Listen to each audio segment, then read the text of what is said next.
ನಿಮ್ಮ ಫ್ರೆಂಡು ಒಬ್ಬ ಸೆಲೆಬ್ರಿಟಿ, ಒಬ್ಬ ಫಿಲ್ಮ್ ಆ್ಯಕ್ಟರು. ಬೇರೆ ಈ ಸಿನಿಮಾಗಳು ಶೋಲೆ ನೋಡಿರ್ತಿದ್ವಿ, ಶಕ್ತಿ ಮೂವಿನೋ ಯಾವುದೋ ಮೂವಿಗಳನ್ನು ನೋಡ್ತಿದ್ವಿ ನಾವು ಚಿಕ್ಕ ವಯಸ್ಸಲ್ಲಿ.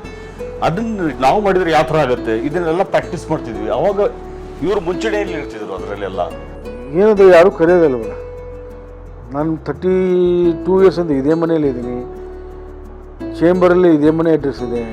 ಆರ್ಟಿಸ್ಟ್ ಅಸೋಸಿಯೇಷನಲ್ಲಿ ಇದೇ ನನ್ನ ಲೈಫ್ ಮೆಂಬರು. ಆರ್ಟಿಸ್ಟ್ ಅಸೋಸಿಯೇಷನು ಇದೇ ಅಡ್ರೆಸ್ ಇದೆ. ಒಂದು ಇನ್ವಿಟೇಷನ್ ಬರಲ್ಲ, ಒಂದು ಯಾವುದು ಕಾರ್ಯಕ್ರಮ ಕರೆಯಲ್ಲ.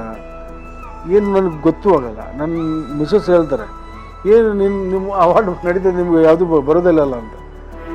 You know about the film industry nowadays. What is the difficulties? Still he lost to the Karnataka film industry. ಹ್ಯಾಂಗೆ ನನ್ನ ಅಡ್ವೊಕೇಸಿ ನನ್ನ ಪ್ರೊಫೆಷನ್ ಇದೆ ಅಲ್ಲ, ನನ್ನ ಪ್ಯಾಷನ್ ಒಂದೇ. ಇವನು ಎಲ್ಲ ಮನೆಯಲ್ಲೂ ಹ್ಯಾಂಗೆ ಹೋಗಿ ಗುರುತಿಸ್ತಿದ್ರು ಜನ, ಮತ್ತು ಅದು ಕಾಲ ಕೂಡಿ ಬರಬೇಕು ಅಂತ ಅನ್ನೋದು ಒಂದೇ ನನ್ನ ಆಸೆ.